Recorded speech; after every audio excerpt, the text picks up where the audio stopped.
In Chinese culture, the dragon holds a significant place as an auspicious and extraordinary creature, unparalleled in talent and excellence. It symbolizes power, nobility, honor, luck, and success.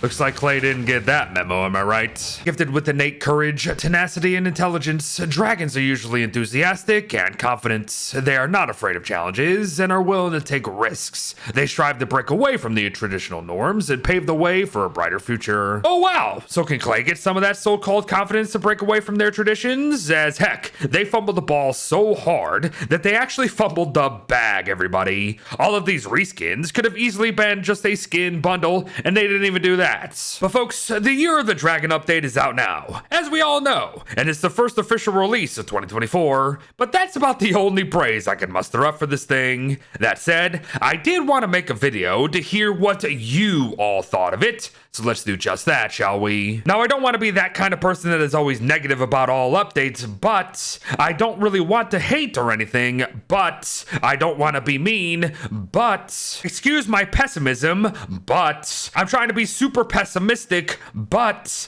I don't want to be a negative person, but no buts, everyone. I know it's going to sound like I'm going to sit here telling you how to feel. I'm not. Trust me. It's just kind of funny how the community has been so full of butts lately when the only one that's actually on their ass and kind of has been for a while is Clay Entertainment. And oh boy, I know I'm going to catch some flack for that one immediately, but hear me out. It is okay to feel the way you're feeling about a game and a company that you have enjoyed for over a decade. Love or hate. Although hate's a strong word, let's just call it indifference or distaste nowadays. We both are feeling the same thing and are both meaning well because we both understand there is a better path forward for both the game and the company. So this segment's gonna come down to a pretty darn harsh statement, but I promise you, it's coming from a place of concern. Stop giving Clay excuses for mediocrity. And if you're not understanding where it's all stemming from, I think the comments you're seeing and hearing from yours truly today should just be spread far and wide and read again,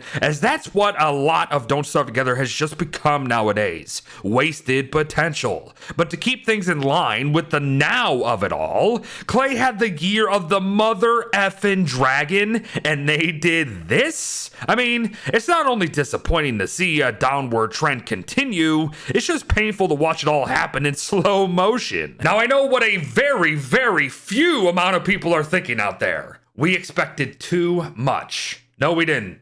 This video right here was just pure fun speculation nonsense. And even then, we still threw in some very, very reasonable suggestions to Clay well before this update ever came out. Three things, everyone, given the context of it all, including, and most especially, the past year of events. Every single time the updates have given something to their respective mob and have actually left one or two significant impacts on gameplay for the future. Did that happen in this one? No. I'll admit this one can arguably be a nitpick, but it's effing dragons, for Pete's sake. You will not have another Year of the Dragon update to do anything until this game is dead and buried, Clay. So what are you doing? That's kind of like a culture shock, but like the opposite. Flip it on its head. You didn't honor the fact that you had the Year of the Dragon to work with. And then one that you possibly might think doesn't fit here, but it does. Clay said that they were going to be better and explain their reasonings.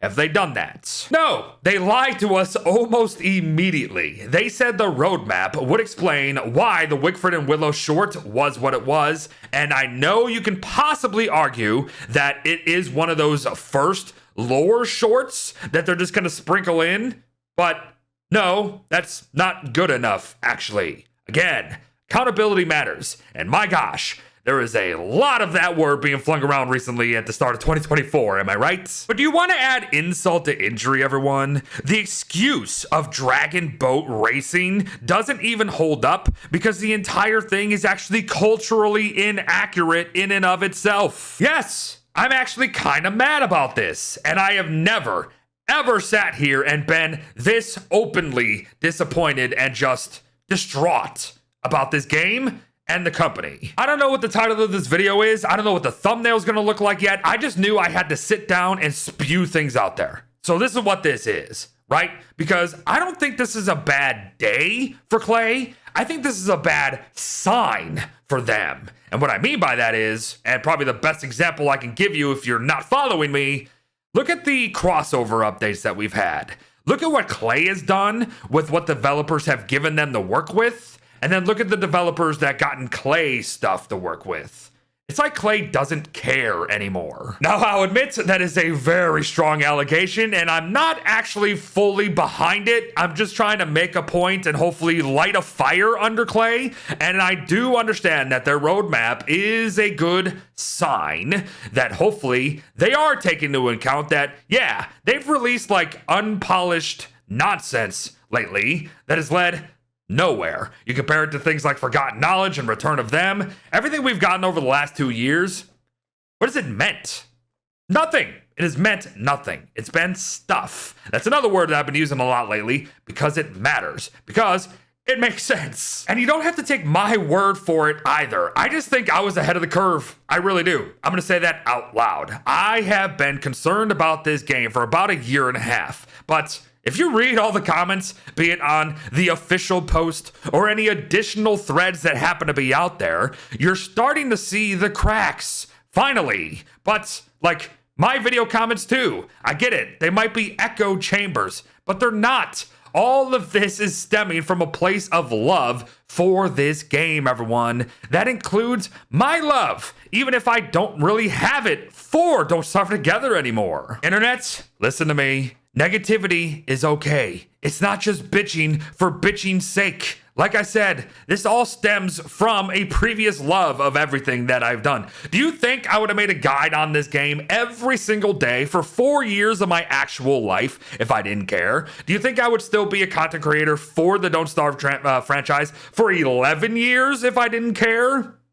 Context. It's as I said, I just feel like I've been ahead of the curve a lot because I don't let my nostalgia or any denial blind me to what Clay does with their decisions and how it gets implemented in the game. And now I get it.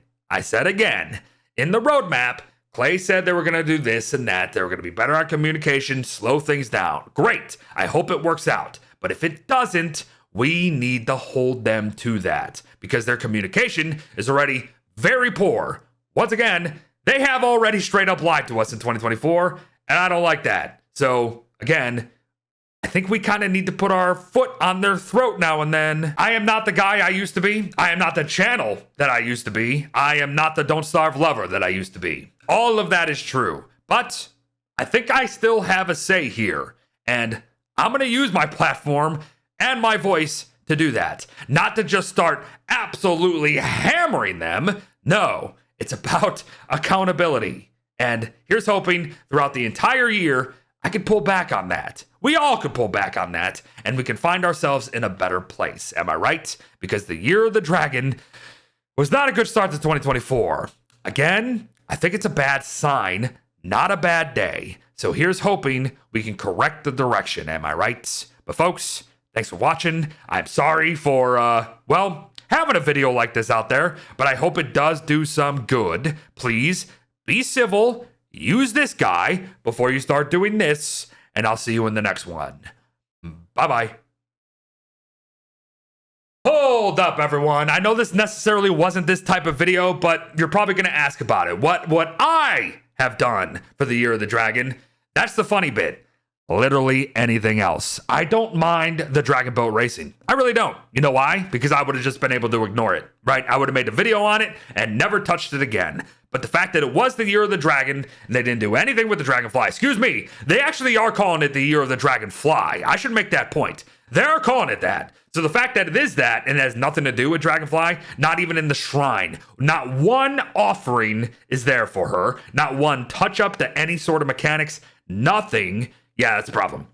That's a problem, everyone. Even if it was like one little thing where we can buy a larva egg without having to kill her, like, that's significant, actually, to have that extra adorable larvae without having to kill a premier raid boss that some people still struggle with. Like, that alone is better than what they gave us. I personally would have liked maybe a little bit more. Like they should have touched up the scale mail and maybe given her some sort of offensive drop or a new behavior if the shrine was active. My thing is, we give the thing charcoal, we get the stuff, right?